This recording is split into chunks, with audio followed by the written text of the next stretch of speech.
Hi, guys. I hope you had a really profitable and restful reading week. I'm sure glad to be back with you again. And today I want to talk to you about hospitality and the movie Babette's Feast. Hans Boersma writes, one of my favorite movies is Gabriel Axel's 1987 film Babette's Feast. It tells the story of a French cook, Babette, who, through circumstances of the French-German War of 1870-71, ends up in a reclusive and ingrown Lutheran sect on the Danish coastline. Something is clearly awry with the sect. Life is not as it should be. The rugged physical shape of the Danish landscape fits the harsh realities of the community in which time appears to have torn relationships, and in which ascetic practices, separated from the religious focus of the community's founder, have made people lose their vision of a life that is true and good and beautiful.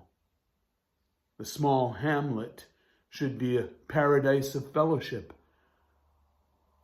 Instead, gossip, hatred, sexual infidelity, intolerance, fraud, and theft have incapacitated the community. The members of the tiny village consider earthly love of scant worth and merely empty illusion, recounts the narrator of the film. Few places seem more inhospitable than this small sectarian community on the coast of Jutland. It is nonetheless this unlikely place into which the French cook Babette gets catapulted. Martina and Philippa, the daughters of the sect's founder, warmly welcome the bedraggled stranger as she enters their home. She is received as their guest and takes her place as the maid of the house. While Martina and Philippa are aware that their guest is able to cook, they do not realize that in reality she's a master chef who has served the most prestigious Parisian restaurant, the Café Anglais. Babette enters the tiny Lutheran village as a stranger and guest, but she ends up organizing a lavish French dinner for them. In self-denying love, Babette gives up every last penny of her wealth to express her gratitude to the group of people who, despite their internal animosity, have accepted her as one of their own.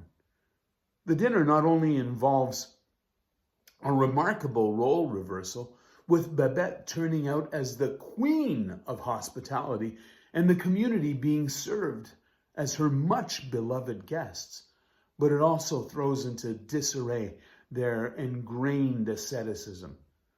Babette demonstrates her ability, in the words of one of the dinner guests, to transform a dinner into a kind of love affair that made no distinction between bodily appetites and spiritual appetites.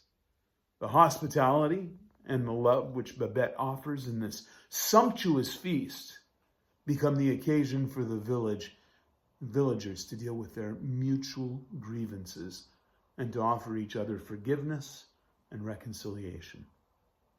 And much of the film is taken up by the delicate intricacies of the meal itself, through which the 12 disciples of the community undergo their transformation.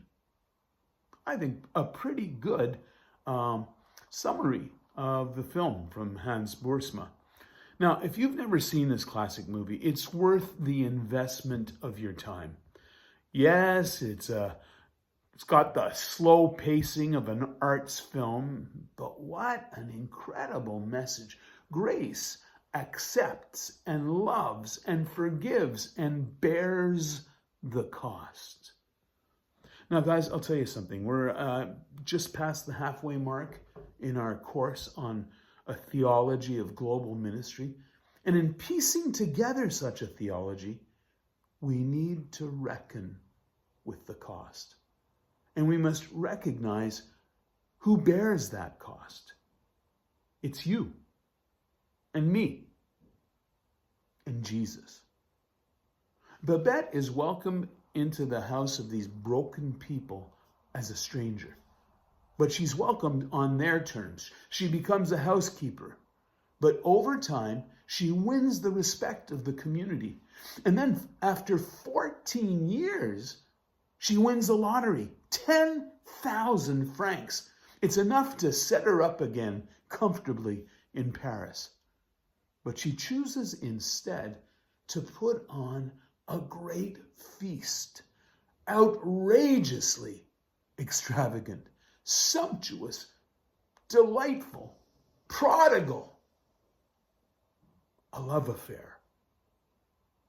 And as Babette oversees the preparations and the serving of the meal, she goes from guest and servant to hostess and grace giver and lover of these broken people who are now the strangers, and now they are the guests at a feast of grace.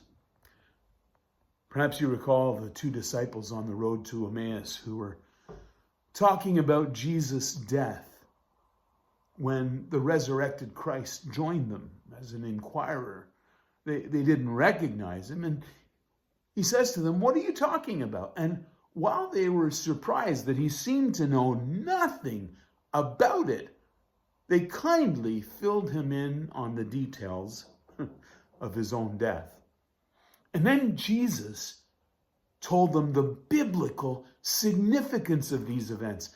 And when they came to the end of their journey, Jesus made as though he would continue, but they urged him to be their guest.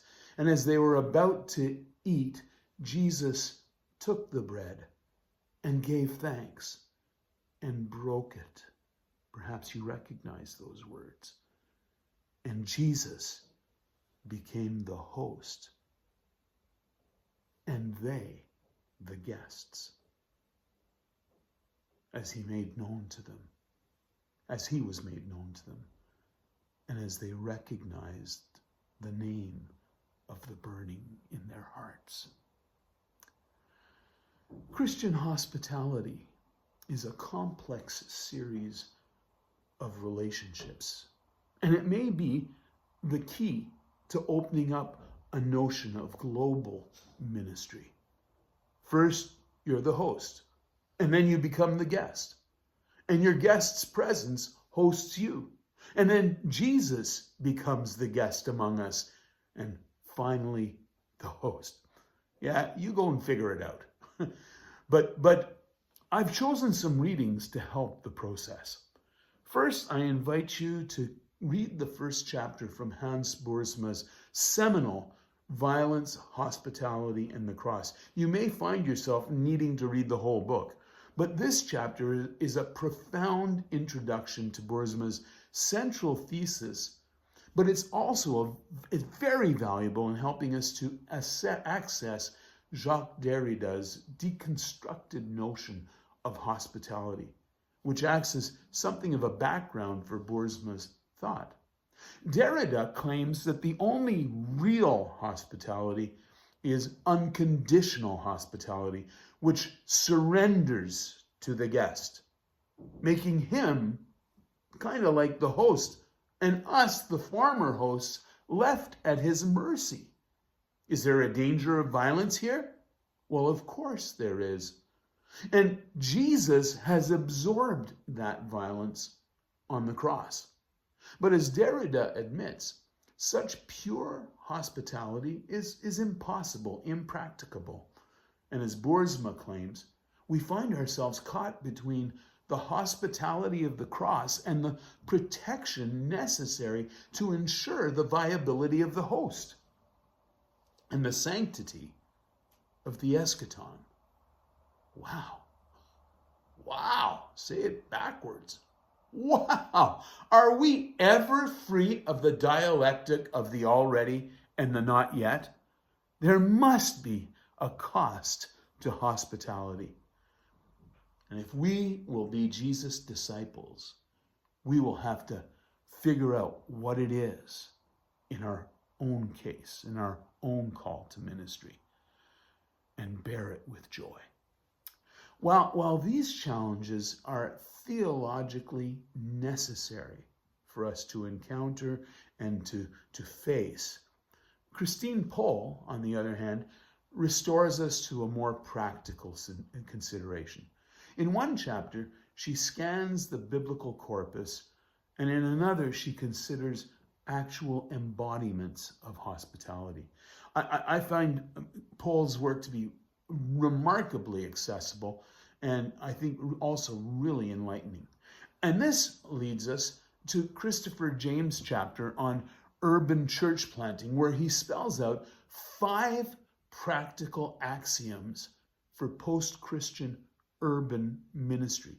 He speaks of embracing local identity and local mission, cultivating embodied, experiential, everyday spiritualities, recognizing community life as both witness and formation, prioritizing hospitality as a cornerstone practice, and discovering vitality in a diverse ecclesial ecology. Now, I find these to be incredibly creative categories and engaging, particularly due to their urban consciousness and their post-Christian sensibility. And I have to tell you, I am personally challenged as to how to assimilate these with my own ecclesiology. Finally, and just to keep us all honest, I have a paper that pushes the political question. If we take Derrida seriously and add Boersma's caveats, then what should we do with the mess that immigration has become? I mean, do we have rights to borders to our nations? Do migrants have inalienable rights to the new land? Whatever your thoughts are on these questions, I think this last quite short paper by Alistair Young will really challenge you. A theology of global ministry, understanding the context, the pluralist character, the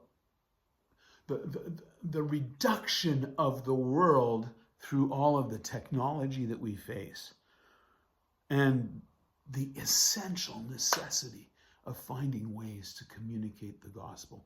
A theology of global ministry must deal with these questions.